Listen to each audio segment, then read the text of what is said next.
What is going on, everybody? Welcome to the wild card round edition of the Pro Football Focus Fantasy Show here on RotoGrinders. I have future Hall of Fame quarterback Ian Hartitz flipping that ball, ready to go for the wild card weekend. I am Brit Devine. Welcome, everybody. This is going to be our last show of the year, I believe. It's been a fun season. Ian, thanks for running it back this year, but that doesn't mean we're not prepared for the wild card weekend. What's going on, my man? Great day to be great, Britt. Let's end the season in style. Couldn't quite drag my props up to 500 like we were hoping for, but got one more week to try. I got you, buddy. I got you. Yeah, you got more than enough. My goodness. Hey, at least we got the Derrick Henry over receiving yards. He got that like 19-yard catch early, and it was just like job done. That was it. All right, so we're gonna do a little bit different. Normally, Ian has a big article. It's called the Mismatch Manifesto, but he changed it up for the wild card playoffs. So his article this week is the most complete teams heading into the postseason. Sort of breaks down each team's strengths, weaknesses, and what we can expect from some of these matchups this week. So Ian, I'm going to give you the floor here. What do you want to talk about here to start the show? It's a little bit different than normal. Yeah, we can just kind of go through the matchups more so through this lens, and I just think it does a better job. But if we want to look up potentially at more so spreads and stuff like that too, showing just like who is most complete. So basically the one obvious limitation with this is we're giving the same amount of overall weight to like a team's run defense as we are the passing offense. So when you see a team like Cincinnati ranking, ninth in the league, they were also an outlier last season in this, where they were ranking much lower overall. But what do they do really well? Throw the football. And in 2023, that can cover up a lot of your other limitations. But specifically now looking at the wild card week, I mean, again, first game, Seahawks and the 49ers, just you don't even see the 49ers have a weakness at all, man. Like they're rushing offense a little bit, but even with that, I think it's more so just due to Elijah Mitchell and Trent Williams having to miss a little bit of time here or there. So going against Seattle, man, yes, Kenneth Walker has been doing his thing. DK Metcalf and Tyler Lockett are a great tandem and everything, but that Seahawks defense, man, as much as we might like Woolley, the rookie corner and stuff, don't think they can stand up to the 49ers here. So wondering, Britt, if we are going to be attacking this 49ers offense, because I know I like Purdy in tournaments, do we think they get Debo going right away here now that he has had a little more time to get healthy? Or are you more willing to chase the George Kittle, eruptions that have just continued to happen here over the last 4 weeks? Tight end versus Seattle. That's all you need to know. That's been my prop for the entire season. I'm not on it this week because I do think with the addition of Debo back, that maybe he gets a little bit more in there. I did points bet for some reason, the rushing line on Debo Samuel. I put this up on Scores and Odds for like a couple hours was at 5.5 yards, where every other book was at 13.5. So I got buku bucks on that. I even hedged it a little bit on the under 15.5. I've got too. So I'm hoping that one comes through. That one won't be talked about on the show as an actual prop because I don't know what points bet and Resorts World we're doing hanging that line. But yeah, I'm a little. I like the Purdy touchdowns. He's been insanely efficient from the touchdown perspective, and I think there's no reason to think he can't do that against Seattle. I think it's a big Christian McCaffrey week. I think he's clearly going to be used basically every play until this game's out of hand, which is really how he's been used since they've gotten him.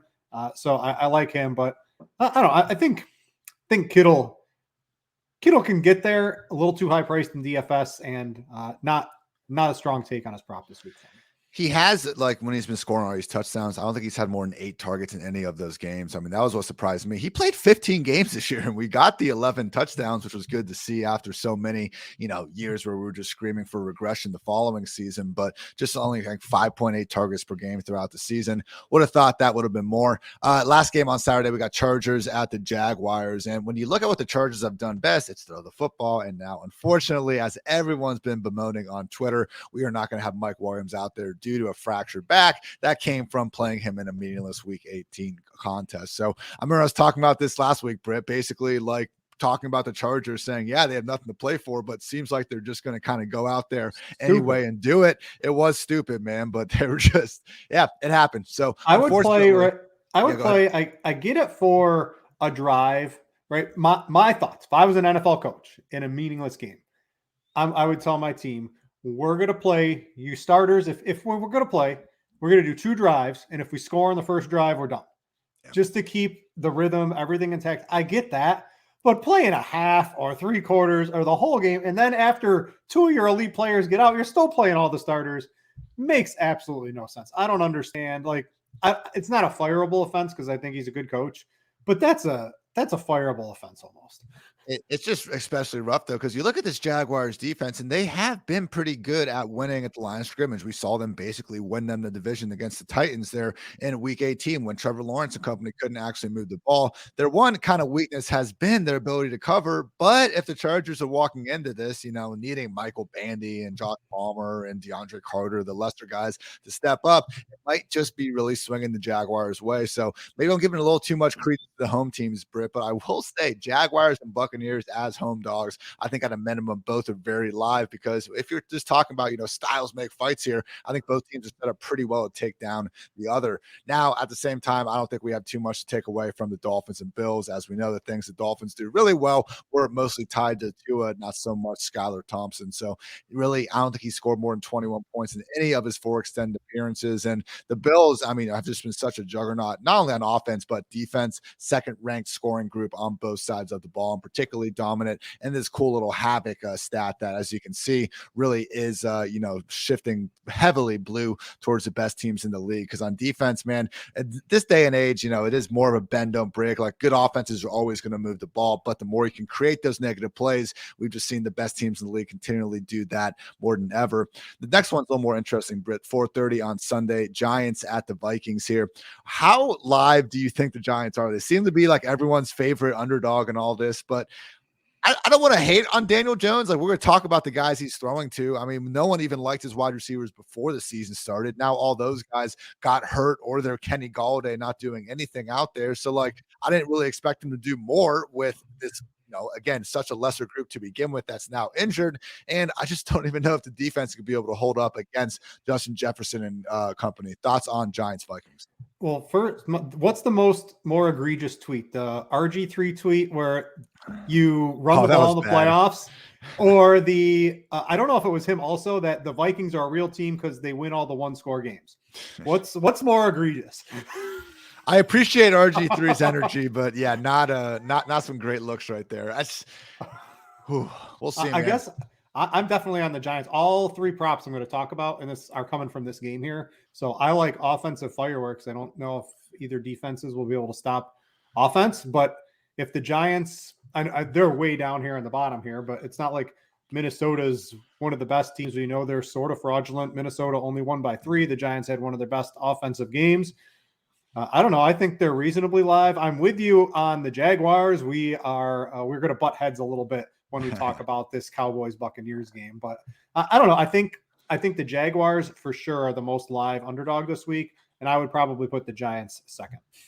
I will say Daniel Jones has been playing better, even with these lesser parts, especially over the past 4-6 weeks of the season. And the Vikings do come into the playoffs based on these, several statistics I used to get these overall ranks with the single worst coverage unit still available. So Patrick Peterson, he has had a pretty good year. Harrison Smith is always going to be out there doing his thing, but I think their other pieces haven't quite risen to the occasion.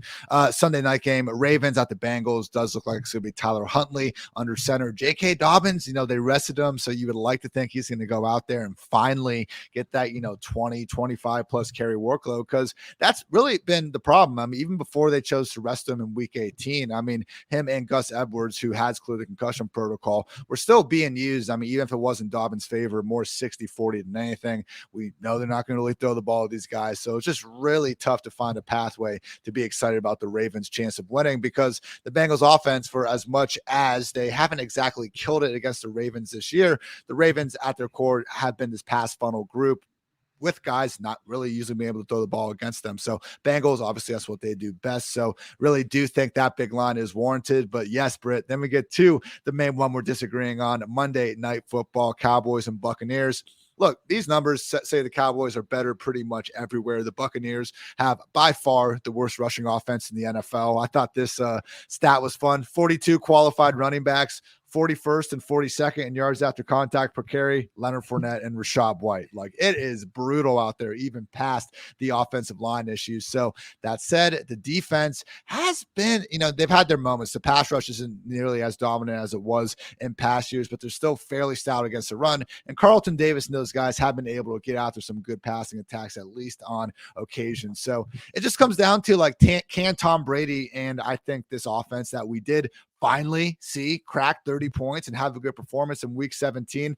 Can that group actually appear against a Cowboys defense that, let's face it, over the past 3 weeks, Sam Howell, Gardner Minshew, Josh Dobbs, like these guys have been moving the ball up and down the field against what we thought was a top 5 defense. All comes down to if the Buccaneers can hold up their end of the bargain and scoring, 20, 30 points out there. Because we know the Cowboys, even if they do not have, the 40, 50 point explosion, number 1 ranked scoring offense since Dak returned. I have a hard time thinking they're going to be held under 20. That said, I don't see this version of the Cowboys defense locking down TB12 and company. Why are you on the Cowboys, Britt? So that's one of my spread picks. I think my best spread pick of the week is actually the Cowboys. And I just think the Cowboys, I know they've been susceptible on the defense in recent games, specifically in the passing game, which certainly plays into the Buccaneers. But you look at what the Buccaneers have been doing down the stretch here. They barely beat the Saints, Cardinals on like their 4-string quarterback. They only lost to the Panthers because they were just like, hey, Mike Evans, it's cool, go score a bunch of touchdowns, right? Like, you just look at what they've been able to do down the stretch. They got absolutely wobbled by the Bengals and the 49ers. And I think the Cowboys are much more towards the tier of they're not in the Bengals or the 49ers tier, but they're clearly, 3 tiers above the Cardinals, the Saints, and the Panthers. Yeah. So I just think this is a mismatch. If that week, I don't know what the look ahead line would have been on this game. I always like looking at those, especially in the playoffs. As you get into it, I think you get some really nice advantages. But it would have been, 5, 6. And because we got that horrible game, it's gotten down to 2.5. And to get the Cowboys under the field goal, I know you're going against Tom Brady. Well, one of the best, I think probably, right? The best quarterback of all time. Cowboys have never beat Tom Brady. Well, I don't know. There's a whole lot of narratives you can look into things like that. I am firmly on the Cowboys. That is one of my best spread picks of the week. I have a teaser coming up too. They're not in it because I don't like crossing. You cross the 0 in the playoff game, it's sort of pointless. So you're not really getting anywhere in that one. But I like them as a spread, especially under a field goal. I know earlier in the week it was like 3.5 or 3. It's down to 2.5. So somebody smart, someone with a lot of money is obviously betting on the Bucks, but it ain't me this week. Fair enough. So yeah, we arguably deferring on that one. Yeah. I mean, again, it comes down to, we're waiting for Brady and those guys. I mean, cause that was the whole thing. Byron Leftwich, coming out and making fun of fantasy football. And I ranted about that, seemingly every other day over on the PFF Fantasy Football Podcast. But even on, the last couple of weeks playing a little bit better, 25th ranked scoring offense on the season. So the defense is really why the Buccaneers were even able to squeak into the playoffs in the first place. So I do think they match up fairly well against the Cowboys. I mean, that beat down in week 1 has to mean something. I know it was a different stage of the season for both teams, but man, that was the worst Dak has looked all season, you could argue, with the exception of week 18. But then with that being his last week, and then also last time he played this defense, not 2 trends I'm exactly loving going into that.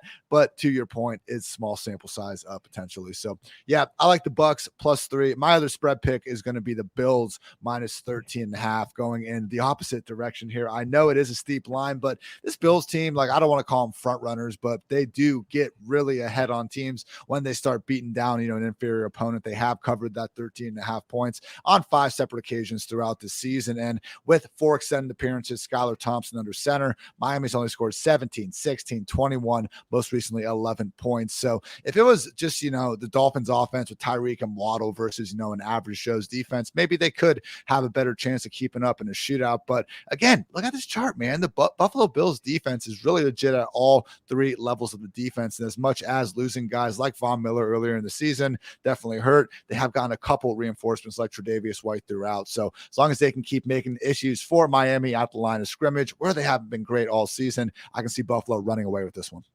How come Miami didn't do the Titans thing where they go and sign, off a practice squad? Because Skylar Thompson ain't it. Teddy Bridgewater's not going to make it. Tua's not going to be in there. Why not 2 week? Can you even do that this late in the season? I would have, you got to try to do something. Skylar Thompson ain't going to be at the playoffs. I actually, this was a 3D chess move. So my first thought was Josh Johnson, because that's the guy we see go to every single team, basically over the past 15 years. He's 35 now, but he is actually on the 49ers, I believe, still on their practice squad. So Kyle Shanahan is ready for this situation if something happens to Purdy and Jimmy G. All right, so that's going to do it for the the article Ian has. If you want to read this or anything else over Pro Football Focus, it is not too late to get a subscription over there to expand your football, fantasy, sports betting knowledge into the playoffs here. So let's round out a couple of our spread picks. I think you got yours. I mentioned the Cowboys. I'm definitely on the Jags at +2.5. They're the better team to me, pretty clearly. I know Justin Herbert last year over Trevor Lawrence for sure, but this year, I don't know. I think they're reasonably close. It's not like Justin Herbert's lighting the world on fire. They just lost their top receiver. Jaguars are at home. The Chargers are stumbling and fumbling into the playoffs a little bit like usual, and the Jaguars are not. The Jaguars wasted the whole first half of that Tennessee game, not passing the ball, stupid trick plays, running into brick walls. Now's the week they can run into brick walls because there are no brick walls. They should be able to run with ETN. They should be able to pass, I believe, at Wilkes. I think Trevor Lawrence and all of his receivers, he's got a healthy wide receiver crew out there.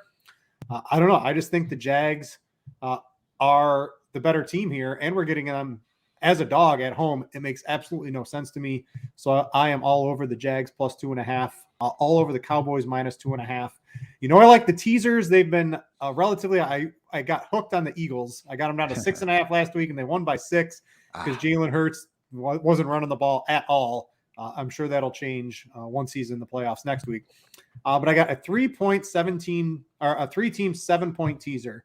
And we're only taking this if you can get the Bengals and the 49ers, if you can get them both at 9.5 or less on your books, because we want to cross the 7 and the 3 on those.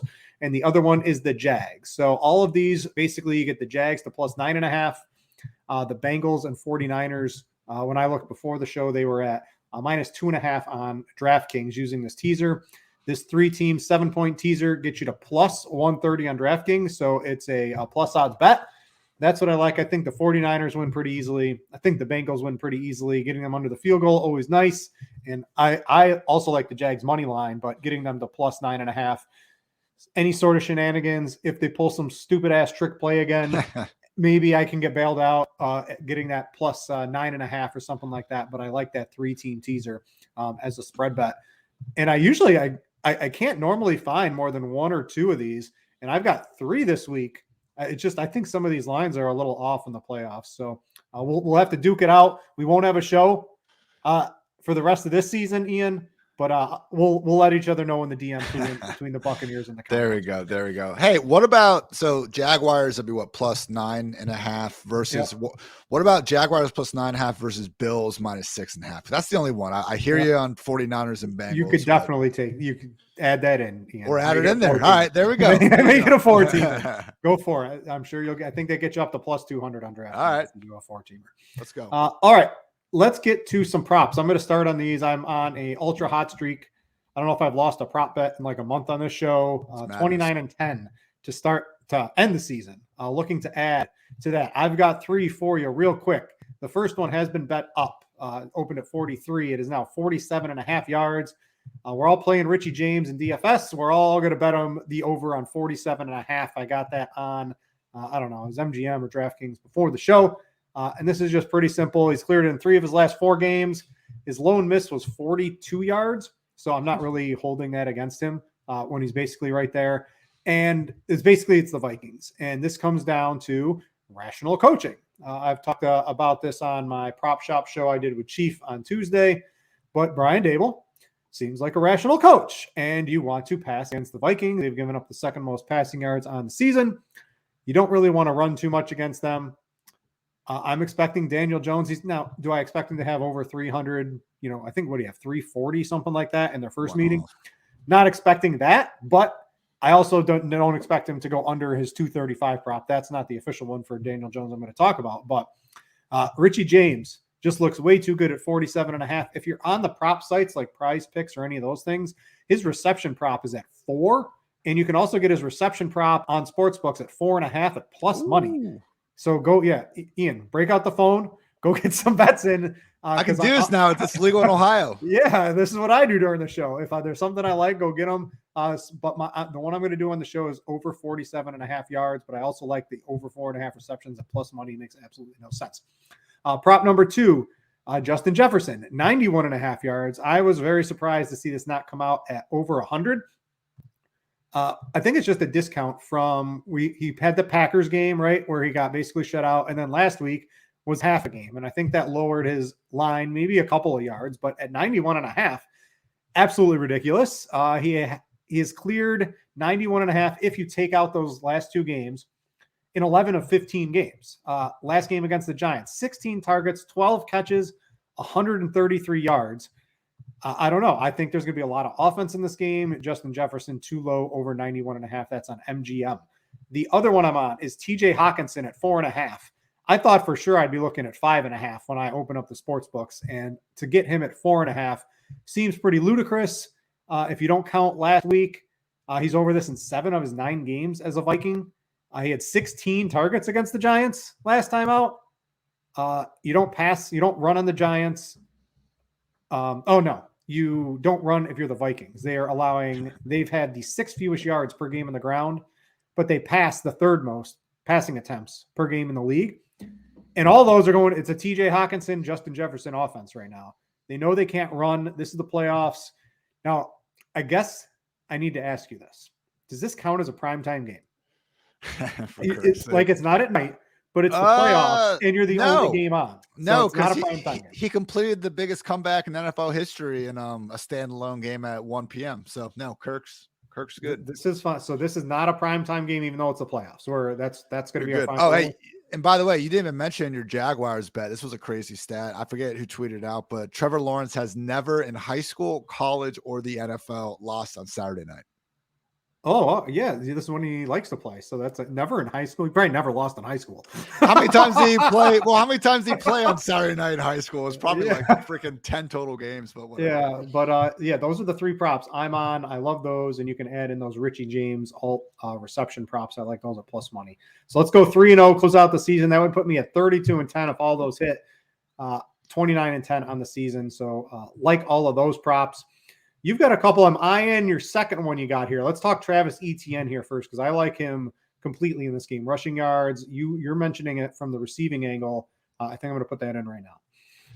Yeah, I mean, right now, over 15.5 receiving yards. He's cleared it in 4 straight, averaging 18.6 on the season. He got 30 yards in the first matchup between these teams earlier in the season. So with Etienne, no, we haven't seen instances where they've given him, these 7 or 8 targets. I was thinking before the season, my comp was hopefully being this AFC version of DeAndre Swift. And when James Robinson left, he ended up getting enough work as a rusher that it didn't make that big of a difference for fantasy purposes. But still, Etienne, capable enough receiver. And when you think about some of these teams in the playoffs now, this is the time to just unleash him and let him get back to that 80-90% snap guy that he really has been more times than not. Just over these past 2 weeks, they were able to rest him a little bit more going into the playoffs. So I think Etienne gets an expanded role both overall and then potentially in the passing game if we do see the Chargers Jaguars start to shoot out a bit, as I think is very possible. So Etienne over 15.5 receiving yards. And it's one of those things where, similar to the Derrick Henry one last week, I mean, obviously Etienne isn't matched up against the Jaguars defense, but he is one of those just quick hitting, fast enough guys where if he gets the ball just one time in the flat, I think he can cover this on a single play.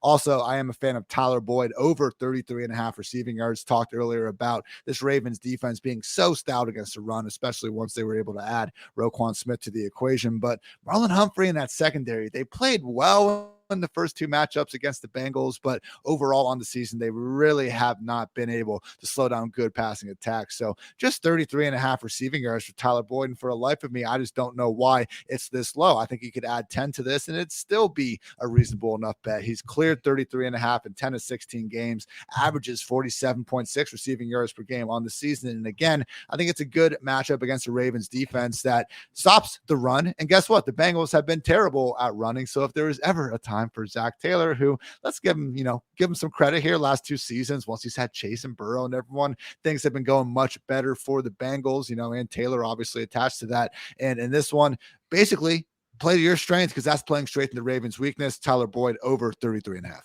I've got a bonus one. This is going to count. So I put in the ETN bet, and while I was at it, I was looking up some other running back props. This is also another one of my favorites. I was getting it on Prize Picks before they adjusted to the Mike Williams news. and is back. I was getting it at 35.5 yards for receptions or receiving yards for Austin Eckler.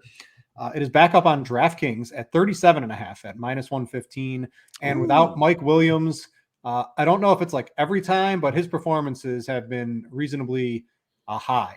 They go up quite a bit with Mike Williams out of the lineup. So I'm going to add this as a fourth prop. Austin Eckler over 37.5 yards. Go get that one, Ian. Nice. Receiving yards, I would recommend DraftKings.com had the best line for that one. So that's what, 6 props, a bunch of spreads. Me and Ian are going head to head in the Buccaneers-Cowboys game. We'll see how it plays out.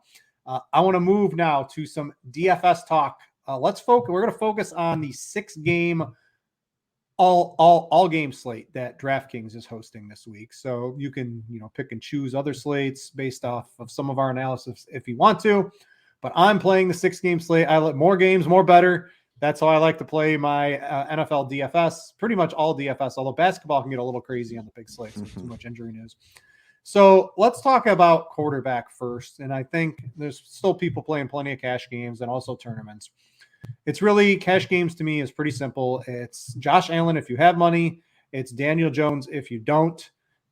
I expect Josh Allen to have a big game. I'm a little worried that maybe they don't need him, but you got to think if they have a big lead, Josh Allen's probably going to have a good game unless, a defensive touchdown, Nyheim Hines runs one back again. Probably not going to happen. That was just truly special to see Hines do that. Who was the baseball? It was D. Gordon that hit the home run after Fernandez died in a boating accident too, I believe. Oh, that was a great moment. Yeah, so those things are truly special sports moments. So that was very nice to see.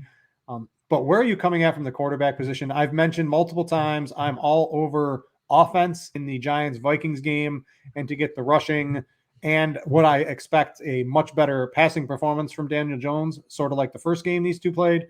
I think I'm leaning Daniel Jones right now.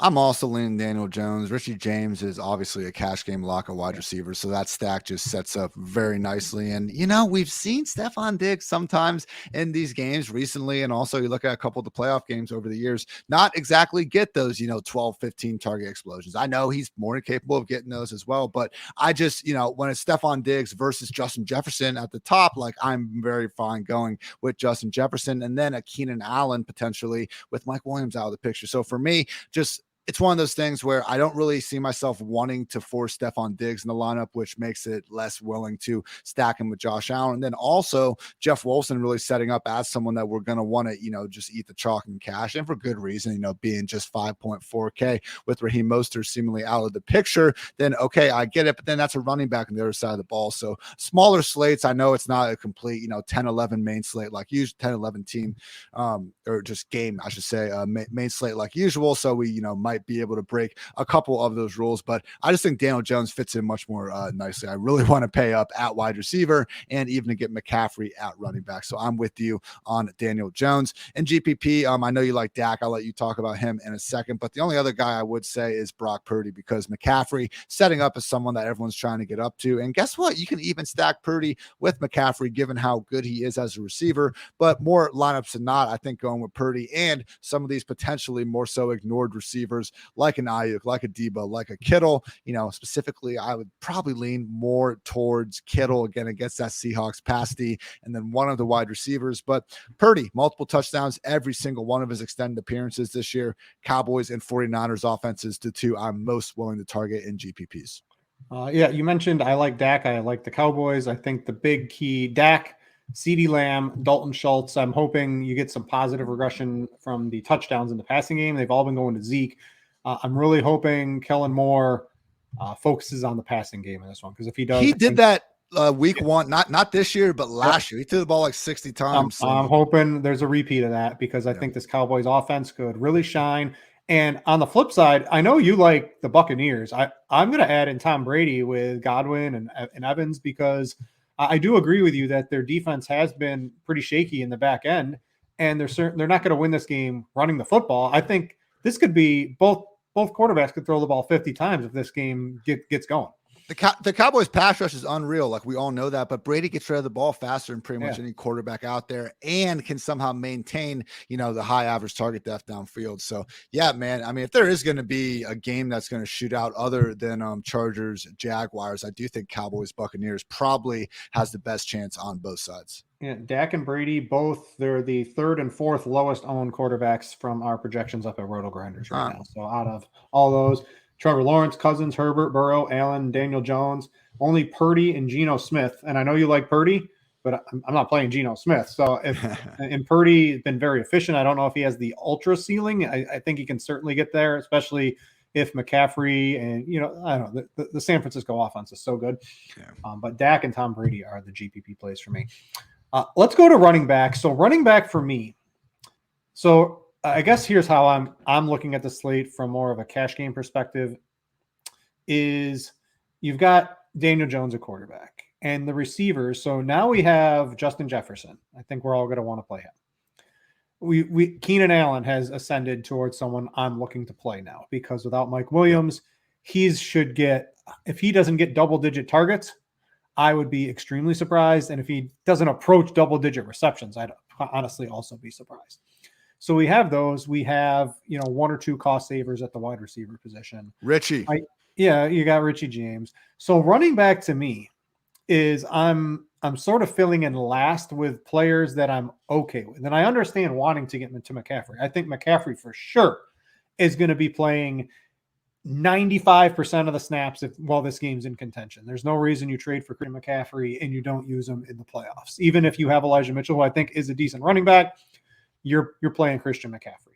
So you also have Austin Eckler, who I expect to be heavily involved in the passing game and basically do everything he can around the end zone, scoring and all of that. They are expensive. So I guess to you, if you had to sacrifice Justin Jefferson or Keenan Allen to get a Christian McCaffrey or an Austin Eckler, would you do that, or would you be more apt to play the wide receiver? Right now, I think you can squeeze them all in, but when you have, again, this kind of build we're talking about with Jeff Wilson also involved, it leaves you kind of in that lower 5K, upper 4K range, depending on what you want to do, tight end and the defense. So that's my one reason I might want to move off of McCaffrey. I want to keep those receivers, but if anything, I want to get off of CMC just so I could, more so get the, Travis Etienne, Tony Pollard probably instead, and just kind of live with that, because in that lower 5 point, under Jeff Wilson, really, it's like Josh Palmer, Fournette, Mark Andrews, Rashad White, Hawkinson. Like, I don't really want to double up tight end if I can help it. So not a big fan there. We do have Devin Singletary at 5.5 and Dobbins at 5.7, who I like in tournaments, but in cash, I'd say if anything, getting off to McCaffrey just to get Etienne and Pollard, who I think are both going to be able to see 15 plus combined carries and targets in their own right. That'd be the route to go for me. You like add in Kenneth Walker, who I think most weeks would be in contention at 6,100. I have a very hard time finding for him against the 49ers, who've just absolutely limited running back performance all season long. Do you prefer Etienne and even Pollard over a guy like Kenneth Walker, who, I expect Kenneth Walker to basically play, 80+% of the snaps this week? I do. The problem, they might do that with Kenneth Walker and say, it's a playoff, screw it. But we've seen them this year really insist on keeping one of Travis Homer or DJ Dallas involved on pass downs. They'll throw it to Kenneth Walker a bit. Last week, they finally did give Kenneth the 87% snap rate. So that was good to see. And hopefully he will, continue to have the 20+ carries. So I just still lean. I still trust Pollard and the Cowboys offense more than I do the Seahawks. And I do think that Chargers run D, even with Joey Bosa, is still such a big weakness. So I'm still taking Pollard and Etienne over Walker. But you know what? I take Walker over Jeff Wilson if you do think that's going to be bad chalk. So. And I got a combo here for you. So pay attention. Do you want McCaffrey and Chris Godwin or Eckler and Keenan Allen? Ooh. This is a direct swap on DraftKings. I think this is the 2v2 almost everyone's going to be on this one. I think I prefer McCaffrey And Chris Godwin. Yeah. Godwin, man, one game all season without 6+ catches. I think excluding week 18 when they were resting some guys. And then the one game he didn't have 6 catches. This was once he came back from injury in week 4, was the game he dropped a freaking touchdown that Russell Gage ended up catching. So you can even call that one the assisted score if you don't mind. All right, let's go from the run. I know you mentioned Devin Singletary. I like your J.K. Dobbins call. If they're going to do anything, they're going to try to take the game down to as few possessions as possible and run the ball. I like J.K. Dobbins to reasonably have a good game. You mentioned Singletary. I'm going to throw Cook out there as a GPP play. The passing game is the Bills are just going to pass. They're not going to really try to run in this game. And you don't really run on the Dolphins. You pass all over them. And in previous matchups, the receiving backs have gone nuclear in the receiving game against the Dolphins. So I'll throw Cook as bait. I think Cook's probably the cheapest running back. Like I would play him not 100 out of 100 times over Elijah Mitchell, but Elijah Mitchell's going to need the stat line he had last game on like 5 to 7 carries and mop up duty and a touchdown to basically make it work, where Cook is going to be involved all game long. Maybe a Gus Edwards. Maybe you could play Gus Edwards, but I would play Cook for sure over Gus Edwards in a game like this. So I want to throw in Cook as a tournament play. Receiver. Let's first guy in for you at wide receiver. If is it Justin Jefferson or is it Richie James? It's both. Justin Jefferson versus Richie James straight up. What a time to be alive. But it's lineup construction. I think Jefferson at 8,400 is too cheap. I think he is an absolute must play this week. Yeah, no, I think Jefferson and Richie and Keenan, those are our locked in 3. I'm sure a lot of everyone else is going to be getting behind them as well. So it is scary, fading the Dolphins guys. I do think they make some sense in GPPs because we just know how damn good Waddle and Tyreek can be at all times. So those guys, the Buccaneers, and then you did mention CeeDee Lamb, but if we were going to maybe see Michael Gallup start to get going, he's still out there all the time. And I know they just brought in T.Y. Hilton. He's been getting maybe some of the air yards in the first few games out there. But Michael Gallup, if you do want to get off of some of those cheap, chalky Giants receivers, he is a sub 4K receiver that we have seen, especially more so in past years, put up some big time performances. He did have the 2 touchdown game a couple weeks ago here in 2022. So, man, just I think overall in tournaments, I want to fade the Giants wide receivers because they're going to be carrying a lot of that chalk in that range, going instead to Michael Gallup, and then focusing on that Buccaneers passing game as well, because just Trayvon Diggs, he didn't shadow Mike Evans in week 1 this year. He did the year before, but as we know with the guy, I mean, he's going to make some great plays. He's going to give up some big ones as well. And then Chris Godwin out of the slot. I just don't think the Cowboys, with their banged up secondary and pass rush, not having enough time to get to Tom Brady, just shouldn't be able to really hold him down. So to me, Chris Godwin 6.4 really setting up nicely. All right, I'm going to throw some sub 10% owned projected players on the big slate at you. Oh. And let's try to figure out a couple that could possibly get there this week. I'm looking for, first and foremost, both we've got Richie James at a pretty high ownership, if not the highest on the slate. Slayton and Hodgins. I think Hodgins is certainly going to draw some ownership as well, but currently they're both projected sub 10%. Slayton's just 100 more on DraftKings, though. I think all Giants receivers, if there's a receiving player on the Giants, make for great tournament plays. Could you touch a Jalen Waddle this week? What, like, to have a Tyreek Hill or a Jalen Waddle and expect them to get there with Skylar Thompson when you look at the receiving options we have on the high end this week? It's mind-blowing for me to even consider Tyreek Hill or Jalen Waddle. Do you think they got to break the one big play for sure, because they're not getting there on a deep play from Skylar Thompson? Right, but that's where you're kind of trusting Mike McDaniel to hopefully open things up in other ways. I mean, I bet Tyreek Hill is going to, if you can find a rushing prop for him, that'd be a good one. Number 1 all-time NFL history in yards per carry with 7.5 minimum 100 carries for Tyreek. And Jalen Waddle was next-gen stats, single best wide receiver in the NFL in terms of yards after the catch over expectation. So, look, with Tyreek, I mean, there have been games this year where he just haven't been able to connect on the deep ball, and you look up anyway, and he's still, at 8 or 9 catches for like like 90 yards because they just scheme him so much short stuff. So Tyreek is the one, especially on a full PPR site, I do think can get there potentially even without the big play. Whereas Waddle, I agree with you. I do think he needs to have the one hitter quitter. So definitely I will go Tyreek over Waddle. And if you do look at the games where Skylar Thompson has been under center, the target disparity where it's normally pretty tight between Waddle and Tyreek, it's really started to lean more towards Tyreek. So definitely tournament plays, but man, both, if I've learned anything for some of these wide receivers this year, is that some guys are just too damn talented to bust no matter who's under center. I definitely think Tyreek is well in that category. And your boy, Tyler Boyd, I know you like us prop, projected ownership 3% right now. That sounds like a pretty nice GPP play if you like Ian's on that one. Anyone else particularly you were looking at this week? I think Zay Jones is someone that again is a pretty good pivot off those Giants wide receivers. So I know the Vikings secondary is weak, but they are going to be home, and just Daniel Jones, that whole factor again. And cash game, I get it, going with Daniel Jones and Richie James to let you get up to all these other guys, but I do think there are enough really good options like a Zay Jones, even going on the other side of the ball and taking a look at an Adam Thielen or KJ Osborne makes a lot more sense in tournaments than trying to go to the well with guys like Darius Slayton and Isaiah Hodgins.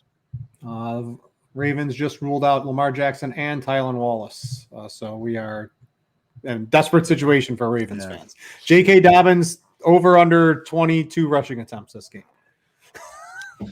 Ooh, I'd probably actually take the under on that, but I wish 17 and a half probably you probably might take the over. I'll have to see what that comes out as, but I like that as a tournament call that you had there. All right, tight end. Mark Andrews with nothing at quarterback or TJ Hawkinson getting all of the targets. Which one is our preference if we're paying up? Are we paying up? Because there are a couple cheaper options. If you want to get Keenan Allen and Justin Jefferson and Christian McCaffrey, you probably have to play Hurst at tight end this week. Yeah, Hurst is where I'm leaning with it. Where it gets interesting is if you decide that Hawkinson, I think, where at this point I would rank him ahead of Mark Andrews. I mean, since he got traded to the Vikings all the way back in, what was it, week 8 or week 9, he actually has been the third highest scoring tight end aside from Travis Kelce and George Kittle. So he's been doing it throughout the season without Lamar coming back. I just think with Mark Andrews, finally kind of got going in week 18 a little bit. I know he's facing the same defense, but just I've seen this enough times where give me Hawkinson getting force fed the ball more weeks than not. The question is, like, would you be willing enough to maybe go double tight end with Hurst and Hawkinson and cash? Because again, like Hawkinson versus guys like Rashad White versus, Joshua Kelly, Ryan, Breida, even James Cook, Gabe Davis, like Hawkinson, I think you have to go all the way down to like Zay Jones. Hawkinson or Josh Palmer. I kind of lean Hawkinson. Yeah, I'd play Hawkinson too right now, I think. So I think it's reasonable enough there. And if you can't get up to that range, Hawkinson would be my pick over Andrews for sure. All right. Real quick, defenses. You got any takes on that? I think the Bills are going to be the most popular, 3,300, just way too cheap. I think they should probably be the highest price defense. On the low end, I think you can get interesting teams. The Jaguars, 2,700. The Ravens against Joe Burrow. Burrow does give up sacks. I think you can maybe get there at the Ravens. I much prefer the Jaguars. I think the Jaguars win that game. I like them quite a bit. I don't know. There's only 12 teams. There's not a lot of sneaky plays. What are you looking at? I mean, we don't want to mess around with Dolphins against the Bills or Seahawks against the 49ers, but I do think the Ravens, as you brought up, going against Burrow, who is more than willing to eat some sacks here and there. Ravens make some sense. And also just the Buccaneers at 2.6K. We've seen Dak. Yes, I get it. Like half of his interceptions were not his fault. PFF did not deem them turnover-worthy plays, but the other half really were. And we've seen him have a hard time keeping control of the football. And again, I just think this Buccaneers defense does enough things right that can cause some problems for the Cowboys, and they're home. So my point is, if you're trying to save some money, you could do worse than a 2.6K defense where we just talked about the cash game lineups. I mean, maybe you get up to CeeDee Lamb, but otherwise we don't really have any Cowboys in it to begin with. So Ravens or the Buccaneers, I think, are more than viable to save some cash. All right. That's going to wrap up the 2022 season here on the Pro Football Focus Show. Ian, we're doing this next year. If everything holds true, you never know. I hope you're back. I hope you're back on the show next year. I hope so too, Britt. All right, so we'll keep that going. We're going to run this back for sure. It's been a pleasure doing it with you all season long, Ian. Greatly appreciate it. And to everyone who's been watching, listening, playing the props, the bets, sending DMs, I appreciate all you. We appreciate you watching here on RotoGrinders, not just this show, but every show. Hit that like button on YouTube on your way out. Have a good 2023. See you later in the year. For Ian, I'm Britt. Thanks for watching, everybody, and we out.